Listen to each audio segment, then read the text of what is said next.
میرے نبی کریم علیہ الصلوۃ والسلام کی صفائی کا، نفاست کا، حضور کے حسن کا، ظاہری حسن کا جو اللہ نے دیا تھا، اس کا حال یہ ہے کہ رب فرماتا ہے والضحیٰ واللیل اذا سجا، محبوب تیرے چمکتے ہوئے چہرے کی بھی قسم ہو، اور جب اس کے گرد زلفیں چھا جاتی ہیں مجھے اس کی بھی قسم ہو۔ اور حضرت عبداللہ بن رواحہ نبی پاک کے صحابی ہیں، وہ فرماتے ہیں کہ حضور کوئی معجزہ نہ دکھاتے، نہ چاند توڑتے، نہ ڈوبا سورج موڑتے، نہ درختوں سے کلمہ پڑھواتے، کوئی معجزہ نہ دکھاتے، پھر بھی نبی پاک کا چہرہ اتنا خوبصورت تھا کہ لوگوں نے دیکھتے جانا تھا اور کلمہ پڑھتے جانا تھا۔ یہ حضور علیہ السلام کے ظاہری حسن کا حال تھا، لیکن اس کے باوجود اللہ کے محبوب آئینے کے سامنے کھڑے ہو کے کنگھی فرماتے تھے، تیل استعمال فرماتے تھے۔ اللہ کے محبوب علیہ السلام اپنے بالوں کے درمیان سے مانگ نکالتے تھے، آدھے بال ایک طرف ہوتے تھے، آدھے ایک طرف ہوتے تھے، اور صحابہ فرماتے ہیں کئی دفعہ حضور امامہ اتارتے تو ان بالوں کے بیچ جو خوشبو لگی ہوتی اس کا رنگ بھی ہم دیکھا کرتے۔ حضور صاف لباس پسند کرتے تھے۔ ایک شخص کو حضور نے دیکھا، اس نے میلے کچیلے کپڑے پہنے، تو حضور نے ٹھنڈی آہ بھری، فرمایا کاش یہ دھو کے کپڑے پہنتا۔ ایک شخص کو دیکھا بال بکھرے ہیں، کنگھی نہیں کی، تو حضور فرمانے لگے کاش یہ کنگھی کر لیتا۔ نفاست پسند آدمی پہ نا بوجھ بنتا ہے۔ جو آدمی، آپ کو پتہ ہے کہ امام شافعی تو فرماتے ہیں جمعے والے دن غسل کرنا واجب ہے، مت غسل نہ کرے تو جمعہ ہی نہیں ہوگا۔ اگرچہ ہمارے امام صاحب کے نزدیک سنت ہے۔ یہ سنت کب بنا؟ ایک دن نہ بہت سارے لوگ اپنے اپنے کام سے اٹھے مسجد میں آ گئے، مسجد نبوی میں۔ کوئی کسان تھا تو کھیت سے اٹھ کے آ گیا، کوئی مزدور تھا تو مزدوری سے اٹھ کے آ گیا۔ تو مسجد میں جب بہت سارے لوگ جمع ہوئے نا، تو بعض لوگوں کو دقت محسوس ہوئی، تو رسول کریم علیہ السلام نے فرمایا کتنا ہی اچھا ہو کہ تم جمعے والے دن نہا کے آیا کرو۔ بس وہ صحابہ کا مزاج ہمارے والا نہیں تھا کہ تفصیل بتائیں، حکمت بتائیں، ملے گا کیا، ثواب کتنا، نہ نہائے تو گناہ، یہ کوئی نہیں۔ حضور نے کہا کہ نہا کے آؤ تو کتنا ہی اچھا ہے۔ پھر کسی صحابی نے کبھی بھی بغیر غسل کیے جمعہ ادا ہی نہیں کیا، کسی نے بغیر غسل کے کبھی جمعہ ادا ہی نہیں کیا نا۔ اسلام بڑا خوبصورت دین ہے۔ حضور نے فرمایا جو کچا پیاز کھائے وہ مسجد نہ آئے، پہلے مسواک کرے، دانت صاف کرے، پھر آئے۔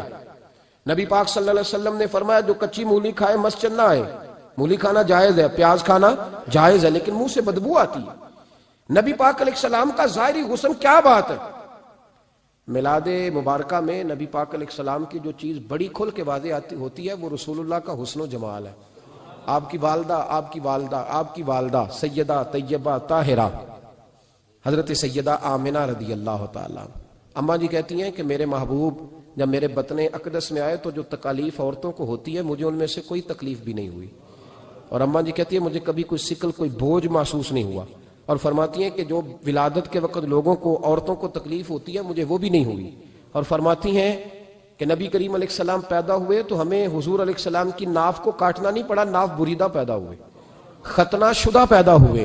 آپ کو پتہ ہے عورتیں غسل دیتی ہیں بچے کو پیدا ہونے کے بعد، لیکن میرے محبوب نے سجدہ ہی کر لیا پیدا ہوتے ہی، امتی امتی کہتے ہوئے پیدا ہوئے۔ حق نے فرمایا کہ بخشا الصلاۃ والسلام، اور پہلے سجدے پر روز ازل سے درود۔ میرے امام فاضل بریلوی کا جو انداز تکلم ہے نا، اس کی بھی حد ہی کوئی نہیں، کوئی حد ہی نہیں، کہاں تک ان کی محبت جاتی، کہنے لگے پہلے سجدے پہ روز ازل سے درود، یادگاری یہ امت پہ لاکھوں سلام، یادگاری یہ امت پہ لاکھوں سلام۔ بتائیے بغیر وضو کے، بغیر غسل کے سجدہ ہو جاتا ہے؟ تو حضور نے سجدہ کر کے بتایا کہ اللہ نے مجھے پاک صاف پیدا کیا ہے۔ نبی پاک صلی اللہ علیہ وسلم کی والدہ نے جب یہ باتیں ارشاد فرمائیں تو لوگوں نے پوچھا ان سے کہ اماں جی پھر آپ ایک جملے میں بتائیں کہ ماجرا سارا کیا تھا، آخر ایک ولادت تو ہوئی نا، آپ کے وجود اطہر سے ایک بچہ تو نکلا، تو یہ کیا تھا؟ تو سیدہ آمنہ فرمانے لگی خرج منی نور، بس میرے وجود سے ایک نور نکلا، بس میرے وجود سے ایک، اور روشنی آتی جاتی ہے تو کسی کو تکلیف نہیں دیتی، ایک نور نکلا۔ میرے رسول کریم علیہ السلام کو ظاہری حسن بھی کمال دیا، اور پھر حضور کی نفاست پسندی، صفائی پسندی۔ نبی پاک جب بات کرتے تھے نا تو حضور کے دانتوں سے نور نکلتا تھا، اس کے باوجود حضور ہر وضو کے لیے مسواک کرتے۔ میں نے ہر نماز کے لیے نہیں کہا، میں اپنے لفظوں کا ذمہ دار ہوں۔ کس کے لیے بولے آپ حضرات؟ ہر وضو کے لیے، یعنی اگر نبی پاک نے وضو نماز کے لیے کیا تب بھی مسواک کی، اور اگر قرآن شریف کی تلاوت کے لیے کیا تو پھر بھی مسواک کی، کسی اور موقع کے لیے وضو فرمایا تو پھر بھی مسواک کی۔ اور سیدہ عائشہ فرماتی ہے جب بھی حضور گھر سے نکلنے لگتے پہلے مسواک فرماتے، حالانکہ رسول پاک کے دندان اقدس تو نور والے تھے، ضرورت ہی نہیں تھی ہماری تعلیم کے لیے نفاست پسندی. ایک بات میں نے شروع کرنی ہے پر آپ نے ناراض نہیں ہونا, پہلے وعدہ کر لیں. جڑے نہیں بولے انہوں نے کی ارادہ ہے, ہو جانا ہے, چلو ہو جائے, کوئی گل نہیں, خیر ہے, ہو جائیں آپ ناراض. نبی پاک نے بڑی مونچھیں نہیں پسند کی, حضور کو اچھی نہیں لگتی تھی. ایک بات پوچھتا ہوں آپ سے, یہ درد دل ہے میرا اور صرف سمجھانے کے لیے عرض کر رہا ہوں, کوئی تنقید نہیں, اللہ تعالیٰ مجھے نیت کا وضو عطا کرے. ایک بات بتانا, اگر بہو کھانا پکا کے لائے اور سالن سے بال نکل آئے تو پھر اس کا کیا حال ہوتا ہے؟ کئی تو بوڑھے پلیٹ اٹھا کے دیوار میں مارتے ہیں, ایسا ہی ہوتا ہے نا, یہ کیا ہے؟ اور اگر کبھی روٹی سے نکل آئے تو بیوی صاحبہ کا کیا حال ہوتا ہے؟ یہ کوئی طریقہ ہے کھانا پکانے کا؟ اور اللہ تعالیٰ معاف کرے, اگر کبھی ہوٹل میں چلے جائیں امیر لوگ 15,000 کا ڈنر کرنے, تو وہاں کسی سالن کی پلیٹ سے بال نکل آئے تو پھر تو پیسے کیا دینے ہیں, پھر تو ان کو اور جرمانہ ہو جاتا ہے. یہ تو سارے بال نکل آئے تو مشکل, اور ویسے بھی جو نفاست ہے نا طبیعت کی, اس پر بوجھ بنتا ہے, بال کھانے میں ہو آٹے میں ہو تو بوجھ بنتا ہے. تو بڑی مونچھوں والا دوست بھائی بزرگ جب پانی پیے گا تو بال پانی میں جائیں گے کہ نہیں جائیں گے؟ حکیم اور ڈاکٹر کہتے ہیں کہ کینسر کے مرض کا خطرہ ہے. اب باقی بھی راضی نہ ہو, حضور نے بڑی مونچھیں بھی پسند نہیں کی اور چھوٹی داڑھی بھی پسند نہیں کی. حضور نے فرمایا داڑیاں بڑھاؤ, مونچھوں کو پست کرو, مشرکین کی مخالفت کرو. اور ایک مقام پہ رسول پاک علیہ السلام نے یہاں تک فرمایا کہ جو مونچھیں پست نہیں کرتا وہ ہم میں سے ہے ہی نہیں. نے سخت لفظ. ایک صحابی تھے, آپ یقین کریں نا, کئی دفعہ دوستوں کو کہنا پڑتا ہے, اور کئی دفعہ نا مجھے محسوس ہوتا ہے کہ یار ہم روز ہی کہتے ہیں, لیکن کہتے پتہ کیوں ہے کہ بوجھ بنتا ہے وہ بندہ جو اس طرح کی تباہ کے ساتھ آتا ہے, جو حضور نے پسند نہیں کیا. ایک شخص نبی پاک کے سامنے آیا, قاضی عبد الدائم دائم صاحب نے لکھا ہے, بڑی خوبصورت بات لکھی ہے. کہنے لگے حضور کے سامنے وہ اکثر آیا کرتا تھا تو مونچھیں بڑی تھی, حالانکہ داڑھی بھی بڑی تھی, مونچھیں بھی بڑی تھی. 2-4 دفعہ حضور نے باتوں باتوں میں تات اللفظ سمجھایا. کچھ بندے نہیں سمجھتے, تات اللفظ سمجھاؤ یا بڑا کھول کھول کے سمجھاؤ پر بات سمجھنے کو تیار نہیں ہوتے. پتہ نہیں کیا ایسا حسن ہے بھئی, جو حسن نبی پاک نے پسند نہیں کیا وہ کبھی حسن ہو سکتا ہے, کبھی خوبصورتی ہو سکتی ہے. وہ کسی کا ذاتی کلچر تو ہو سکتا ہے پر دین کی تہذیب نہیں. نبی کریم علیہ السلام نے کئی دفعہ سمجھایا تو ان کی سمجھ میں بات نہ آئی. ایک دن وہ بیٹھے ہوئے تو حضور نے ایک صحابی سے فرمایا کینچی لاؤ. کہنے لگے میں سمجھ گیا کہ میرے ساتھ کچھ ہونے لگا ہے. ساتھ ہی حضور نے فرمایا ایک مسواک بھی لانا. کہنے لگے میں نے کہا بچت ہو گئی, میرے تو دانت صاف ہے. تو یہ شاید اس کی بات ہونے لگی ہے جس کے دانت بھی ٹھیک نہیں. دونوں چیزیں جب آ گئی نا تو حضور اٹھے اور نبی پاک نے مسواک ان کے ہونٹوں پہ رکھی, اسی سے آبی ہونٹوں کے اوپر مسواک رکھ کے تو اوپر سے حضور نے مونچھیں کاٹ لی. فرمایا یہ نہ ایسا کرو, یہ چیز مجھے پسند نہیں ہے. حضور نے نفاست پسندی کو. اب تو اللہ تعالیٰ خیر کرے, ملانگا آ گئے مارکیٹ میں, ملانگ درویشی فقیری, ان کے پاس رش بھی زیادہ ہے, ان کے درباروں پہ بھی رش زیادہ ہے.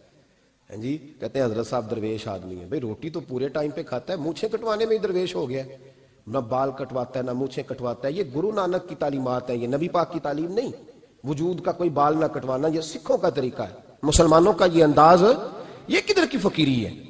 دین کوئی غلاظتوں والا ہے معاذ اللہ, کہ بابا کپڑے نہیں بدلتا, بابا غسل نہیں کرتا, بابا بال نہیں کٹواتا. بابا ہے پاگل ہے, قطعی طور پر کوئی فقیری نہیں. فقیری صرف وہ ہے جو میرے نبی نے کیا ہے صلی اللہ تعالی. اس منبر پر بیٹھنا فقیری ہے چونکہ حضور ہر جمعے بیٹھا کرتے تھے. مصلی پہ نماز پڑھانا فقیری ہے چونکہ حضور ہر جمعے ہر 5 نمازوں کی حضور امامت فرماتے تھے. دین کی تبلیغ کرنا فقیری ہے جو میرے نبی پاک کیا کرتے. خلاف پیغمبر کسے راہ گزیر, وہ فقیری نہیں, وہ تماش بھی نہیں ہے, لوٹنے کا طریقہ ہے, اس کے علاوہ کوئی سٹائل نہیں. فقیری صرف وہ ہے جو رستہ میرے رسول پاک نے ہمیں عطا فرمایا, اس سے ہٹ کر کوئی فقر نہیں. میری بات کی سمجھ آ گئی آپ حضرات کو؟ نبی پاک علیہ الصلوۃ والسلام صاف لباس, اچھے کپڑے, اجلا انداز. اچھا جو بات جہاں میں لے کے جانا چاہ رہا ہوں اس کو سمجھیں. ایک آدمی ظاہری طور پر بڑا خوبصورت ہو پر کپڑے میلے کچیلے پہنے, وہ بھی بندہ اچھا نہیں لگتا. ظاہری بھی حسن ہو, کپڑے بھی اس کے صاف ہوں, لیکن بولے سخت, باتیں ترش کرے, تلخ جملے بولے تو اس کی بھی ساری پرسنالٹی ڈیمیج ہو جاتی, ختم. بڑا اچھا آدمی تھا, بڑا نورانی چہرہ تھا, بڑی خوبصورتی تھی, بڑا صاف ستھرا تھا, بڑا پاکیزہ تھا, کپڑے بھی بڑے خوشبو والے پہنے ہوئے تھے, بڑے صاف ستھرے لباس میں ملبوس تھا. لیکن جب اس نے بات شروع کی اور بزرگ تھا, سفید داڑھی تھی, معاذ اللہ تعالیٰ کسی بچے کو گالی دے دی, اچھا لگتا ہے؟ مجھے بتائیں اس کے پاس بیٹھنے کو دل چاہتا ہے؟ اس کی ساری پرسنالٹی جو ہوتی ہے وہ خراب ہو جاتی ہے, شخصیت کا جو ایک بھرم ہوتا ہے وہ ٹوٹ جاتا ہے. ایک روایت میری نظر سے گزری اور کیا ہی انداز ہے, امام زرقانی نے لکھی. ایک صحابی ہیں حضرت ابو قرصافہ رضی اللہ تعالیٰ عنہ، حضرت ابو قرصافہ رضی اللہ تعالیٰ عنہ فرماتے میں چھوٹا تھا، میری اماں اور میری خالہ مجھے ساتھ لے گئیں، میں نے کہا کہاں جانا ہے؟ کہنے لگے آؤ نبی پاک کا کلمہ پڑھنے جانا ہے۔ پڑھیے درود شریف صلی اللہ، سارے پڑھیے، پھر پڑھیے ایک دفعہ صلی اللہ تعالیٰ علیہ۔ حضور کا ذکر ہو تو فوراً درود پڑھنا چاہیے۔ نبی کریم علیہ السلام کی بارگاہ میں نا میری خالہ اور میری اماں دونوں مجھے ساتھ لے گئیں کلمہ پڑھنے۔ کہتے ہیں جب ہم حضور کی بارگاہ میں پہنچے، کلمہ پڑھا، واپس آئے تو میری اماں اور میری خالہ آپس میں بات کرنے لگی۔ میری خالہ کہنے لگی تو نے دیکھا ہے ان کا بولنا کتنا مزیدار تھا؟ میری خالہ کہنے لگی تو نے تو وہ دیکھا ہے، لیکن وہ جو غلام آیا تھا اس کے ساتھ ان کا رویہ کتنا پیارا تھا۔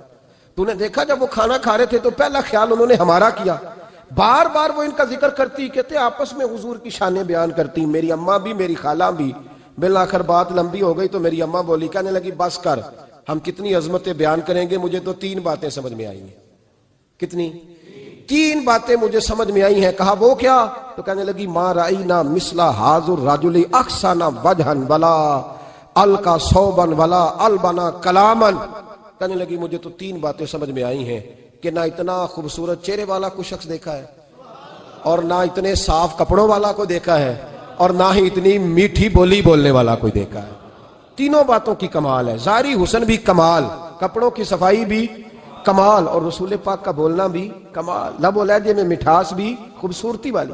یہ اصل حسن ہے کہ ظاہراً بھی انسان بڑا منزہ ہو، باطناً بھی بڑا صاف ستھرا ہو۔ میرے رسول پاک علیہ السلام کا طریقہ مبارکہ پتہ کیا تھا؟ حضور صلی اللہ تعالیٰ علیہ وآلہ وسلم جب مسجد میں نماز پڑھ لیتے تو حضرت جعفہ رضی اللہ تعالیٰ عنہ فرماتے، بخاری کی حدیث ہے، فرماتے ہیں میں مدینہ شریف میں آیا تو حضور نماز پڑھ لیتے تو صحابہ نبی پاک کے پاس آتے اور حضور کا دست مبارک پکڑ کے پہلے چومتے پھر چہروں پہ ملتے، پہلے چومتے پھر چہروں پر۔ نبی پاک کے صحابہ حضور کے قدم بھی چوما کرتے، قدموں میں جھکا کرتے تھے۔ یہ تو بھائی اس وقت پتہ چلتا ہے جب کسی سے پیار ہو جاتا ہے، جب کسی بندے سے۔ میں اکثر مثال دیا کرتا ہوں اکثر کہ کسی کا بچہ پیشاب کرے تو کہہ آتی ہے، الٹی آتی ہے، لیکن اپنا بچہ بالوں میں بھی کر دیتا ہے، پھر کوئی کہہ نہیں آتی چونکہ اپنا ہے نا، پیار ہو گیا نا۔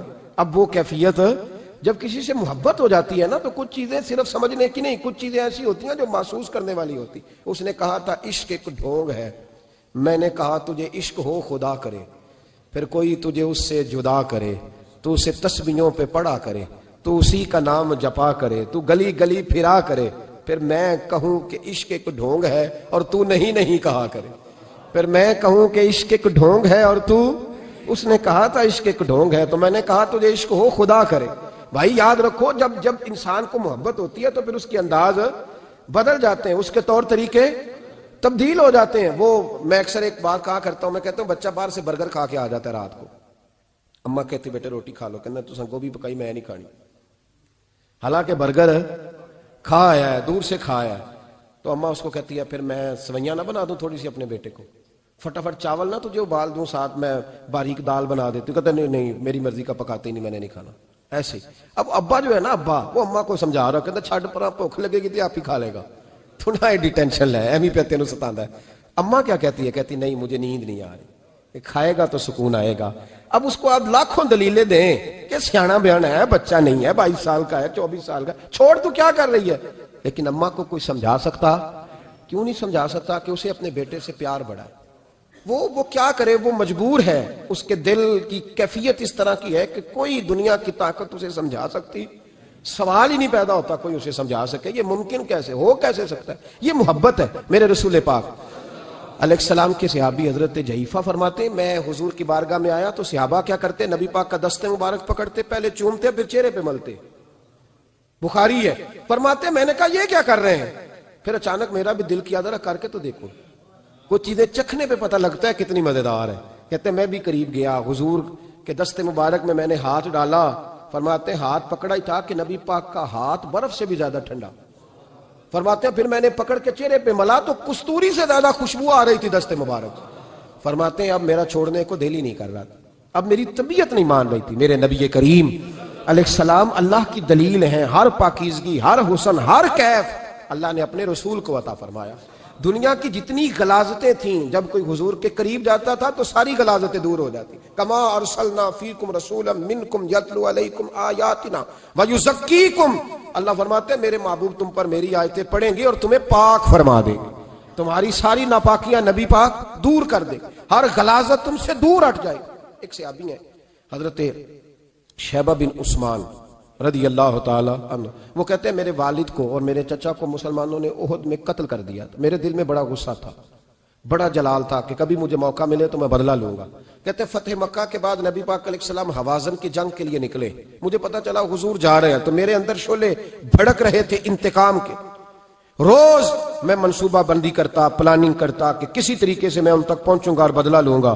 کہتے ہیں نبی کریم علیہ السلام نا حوازن کے لیے پہنچ چکے تھے، فرماتے میں بھی جنگ میں جا کے شریک ہو گیا، اور میں نے طریقہ اس طرح کا اختیار کیا کہ کسی طریقے میں حضور تک پہنچ جاؤں۔ سمجھ آ رہی ہے میری بات کی؟ نبی کریم علیہ السلام تک کسی طریقے پہنچ جاؤں۔ فرماتے ہیں لڑتے لڑتے، لڑائی کے دو طریقے ہوتے تھے، کبھی تو ایسے ہوتا تھا کہ ایک دو آدمی مل کے آپس میں لڑتے تھے، پھر گمسان کا رن پڑتا تھا، گھمبیر ہو جاتی تھی جنگ، سمجھ نہیں آتی تھی تیر کہاں سے آیا، نیزہ کہاں سے آیا۔ فرماتے جب گمسان کا رن پڑا نا، مجھے موقع مل گیا، میں حضور کے قریب پہنچ گیا۔ حضرت شیبہ بن عثمان رضی اللہ تعالیٰ عنہ کہتے جب میں پہنچ گیا تو میں نے نا دیکھا کہ اب حضور کے قریب لوگ نہیں ہیں۔ فرماتے میں نے نا فوراً تلوار اٹھائی، تلوار اٹھا کے میں حضور کو معاذ اللہ شہید کرنے ہی لگا تھا کہ ایک نور چمکا حضور کے سامنے۔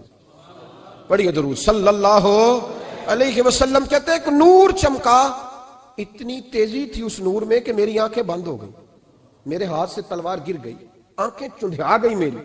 فرماتے تلوار میرے ہاتھ سے چھوٹ گئی۔ اب جب وہ روشنی مدھم ہوئی نا تو میں نے دیکھا نبی پاک سامنے کھڑے مسکرا رہے ہیں۔ میں نے کر دیا، آپ نے سن لی، ذرا دیکھو تو صحیح، جو تلوار لہرائے اسے دیکھ کے بھی کبھی کو مسکرایا ہے؟ جس نے تلوار نہیں لہرا دی، جو شہید کرنے ہی لگا تھا، پہنچ گیا تھا۔ لیکن یہ اخلاق میرے رسول پاک کا ہے صلی اللہ اعلیٰ حضرت فاضل بریلوی کا ایک شعر میں نے پڑھا۔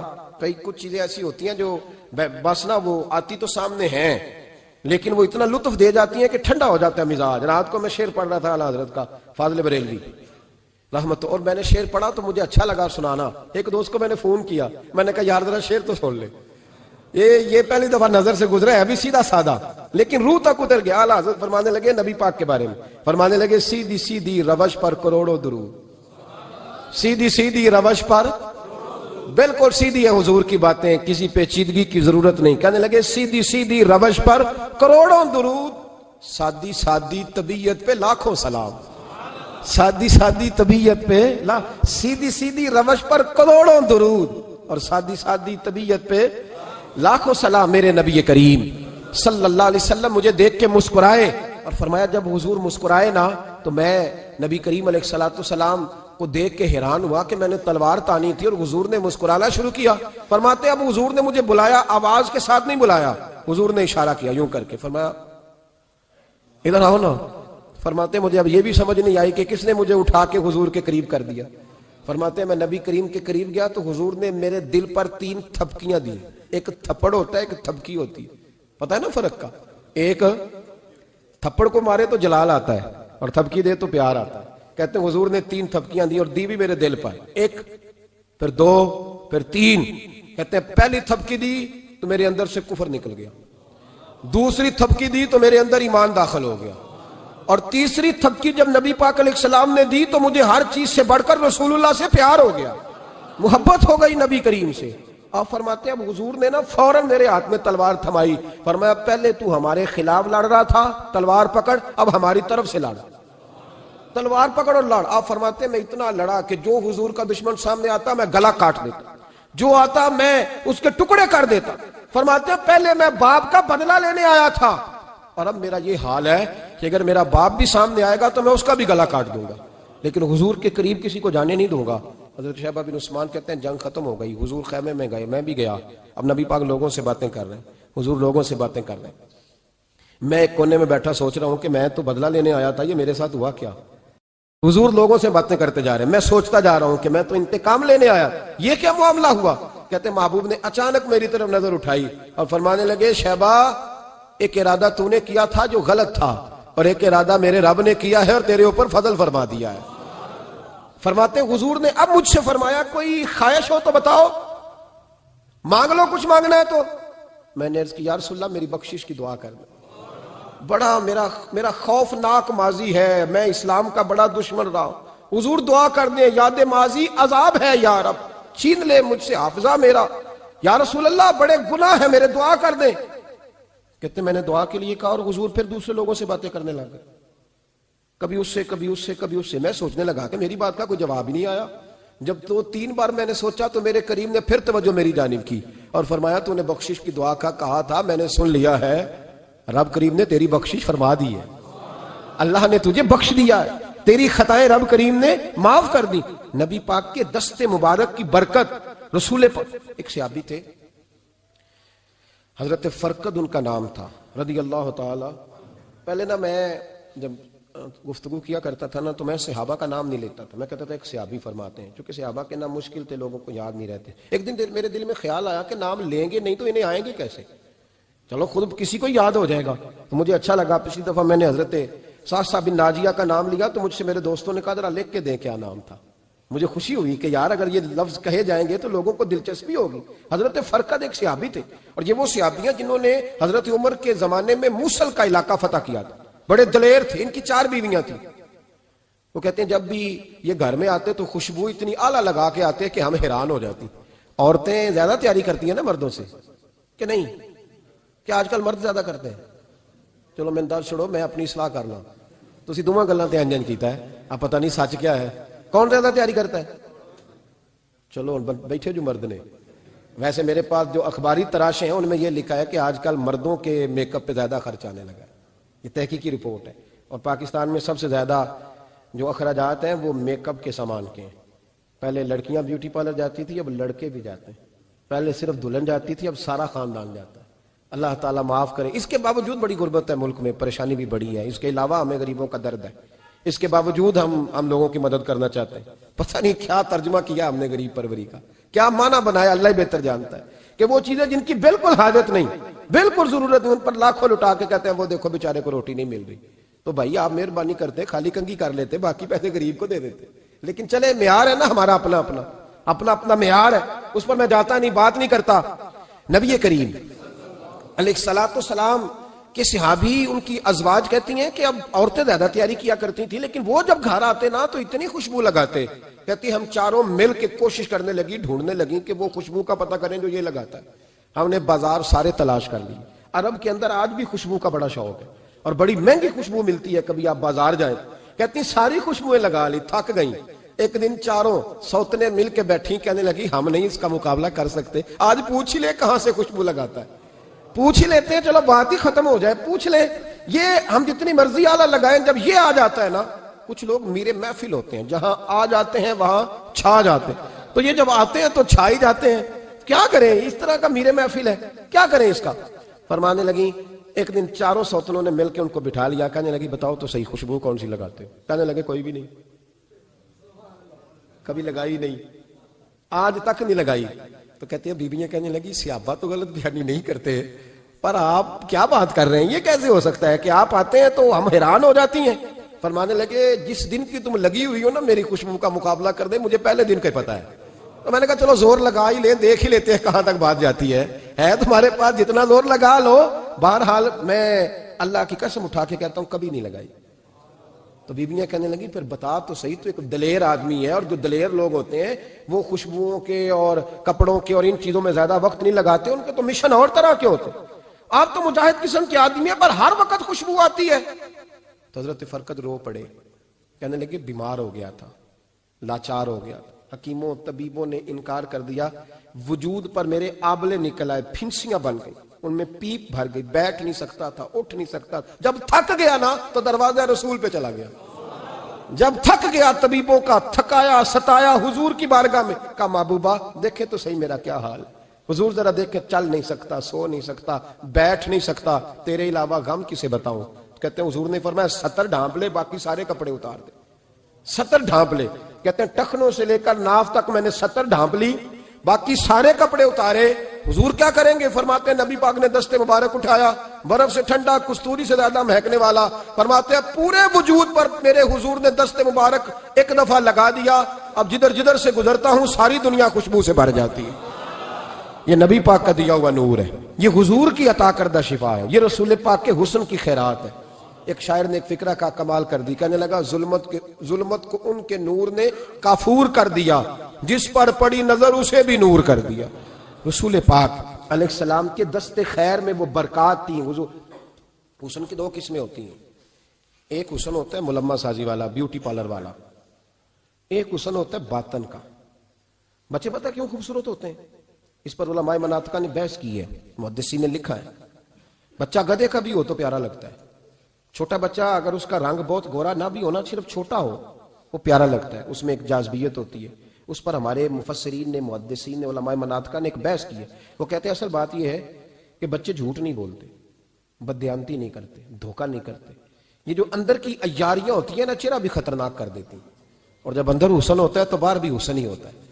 بچے میں کوئی مکاری عیاری نہیں ہوتی، فساد نہیں ہوتا، نیت میں فطور نہیں ہوتا، کسی کو لوٹنے کا ارادہ نہیں، کسی کو شیشے میں اتارنے کا پروگرام نہیں بتاتا۔ بچہ چرب زبان نہیں ہوتا، اس کو طریقہ نہیں ہوتا، وہ لوگوں کو قائل کرنے کے ہر وقت دوڑتا نہیں، الٹی سیدھی گیمیں نہیں چلاتا، کیونکہ اندر حسن ہوتا ہے تو وہ حسن اس کے چہرے پر معصومیت بن کے آتا ہے۔ سمجھ آ رہی ہے میری بات کی؟ اس کی دلیل میرے رسول پاک علیہ السلام نے بخاری میں فرمایا اللہ کا ولی وہ ہے جس کا چہرہ دیکھو تو اللہ یاد آ جائے۔ اب یہاں یہ نہیں فرمایا گورا چٹا ہو، خوبصورت ہو، بس اس کے چہرے میں معصومیت ہوتی ہے، وہ سچا ہوتا ہے، وہ کھرا ہوتا ہے، اس کا حسن چہرے پہ آتا ہے۔ میرے رسول کریم علیہ السلام کا جو حسن تھا نا، وہ اندر کی صداقت کی روشنی تھی، وہ اندر کے کیف کا نور تھا جو حضور کے چہرے پر عیاں ہوتا تھا۔ اس لیے نبی پاک کا چہرہ جو تھا وہ آنکھیں چدھیاتا نہیں تھا، بلکہ آنکھوں کو اچھا لگتا تھا۔ شاہ عبد الرحیم صاحب محدث دہلوی شاہ ولی اللہ صاحب کے والد ہیں، اور ہمارے بر صغیر پاک و ہند میں جتنے بھی مسالک ہیں یہ سارے شاہ ولی اللہ صاحب کے شاگرد بنتے ہیں۔ وہ کہتے ہیں میرے ابا جی نے خواب دیکھا اور خواب میں انہیں رسول اللہ کا دیدار نصیب ہوا۔ تو نبی کریم علیہ السلام کی بارگاہ میں شاہ ولی اللہ صاحب کے ابا جی کہنے لگے حضور ایک بات بڑی اڑ گئی ہے میرے دل میں، بڑی، تو کتابوں سے جواب نہیں ملا، آج رب کریم نے موقع دیا ہے اس سوال کا جواب۔ تو عبد الرحیم پوچھو کہ یا رسول اللہ حضرت یوسف کا حسن دیکھ کے لوگوں نے انگلیاں کاٹ لی، پر آپ کو تکنے والے تکتے ہی رہے، کوئی بھی ہوش نہیں ہوا، کسی نے انگلی نہیں کاٹی۔ تو کہتے ہیں محبوب نے فرمایا عبد الرحیم رب کریم نے اپنی غیرت کے ساتھ میرے حسن پر 70,000 پردے ڈالے، یہی بہتر ہے کہ پردوں میں وہ پردہ پوش رہے، وہ اگر پردے اٹھا دے تو کسے ہوش رہے۔ فرمایا 70,000 پردوں میں چھپا ہوا حسن ہے، ورنہ کسی کی طاقت تھی کوئی بات کر سکتا، جرت تھی کسی شخص کی؟ میرے حبیب پاک سید عالم حضرت عبداللہ ابن سلام رضی اللہ تعالیٰ عنہ اہل یہود کے بڑے عالم تھے۔ فرماتے ہیں میں تورات زبور انجیل کا جاننے والا تھا۔ جس دن حضور مدینہ طیبہ ایک قصوہ نامی اونٹنی پر بیٹھے تھے، میں حضور سے مناظرہ کرنے، بحث کرنے آیا، میرے ساتھ میرے شاگرد تھے، ارادہ تھا بحث کروں گا، نبی پاک کو بڑے معاذ اللہ کڑوے کڑوے سوال کروں گا۔ کہتے ہیں حضور بیٹھے تھے قصوہ نامی اونٹنی پہ اور گردن مبارک جھکی ہوئی، ہونٹوں پر حضور کے زیر لب ہلکی سی مسکراہٹ تھی۔ نبی پاک تھوڑا بولتے تھے پر جتنا بولتے تھے وہ دلوں میں اترتا جاتا تھا۔ فرماتے ہیں میں جب گیا نا، میرے شاگرد ساتھ تھے، مناظرہ کرنے گیا، مناظرہ، شاگرد ساتھ تھے۔ فرماتے ہیں میں بڑے سوالات تیار کر کے گیا، پر حضور گھوڑے پہ بیٹھے تھے۔ دو باتیں میں نے سنی، حضور نے فرمایا رشتہ داروں سے اچھا سلوک کرو، اپنے غلاموں کا خیال کرو۔ کہتے ہیں وہ شاگرد مجھے دھکے دینے لگے، کہنے لگے چلو استاد جی آگے ہو، کرو سوال، چلو نا آگے بڑھو نا آگے۔ یہ کئی دفعہ نعرے لگانے والے بھی مروا دیتے ہیں نا، چلو نا چلو آگے، چلو بڑھو آگے، کرو بات، آؤ نا۔ کہتے ہیں میں ذرا آگے بڑھا، دھکا دیا انہوں نے۔ فرماتے میں آگے بڑھا اور میں نے قریب محبوب کے قریب جا کے کہا حضور مجھے کلمہ پڑھا دے، میں مسلمان ہونے آیا ہوں۔ یعنی عام آدمی تو قائل ہو جاتا ہے عالم اور تورات زبور انجیل کا جاننے والا، حضور کلمہ پڑھائیں۔ کہتے ہیں میں واپس آیا نا کلمہ پڑھ کے، تو شاگرد کہنے لگے استاد جی آپ تو مناظرہ کرنے آئے تھے، یہ کیا ہوا؟ تو یہ لفظ ہے حضرت عبداللہ ابن سلام کے، فرمانے لگے تم نے نبی پاک کا چہرہ نہیں دیکھا، ان کی آنکھوں کی روشنی نہیں دیکھی، تم نے چہرے کی معصومیت نہیں دیکھی، لب و لہجے کا وقار نہیں دیکھا؟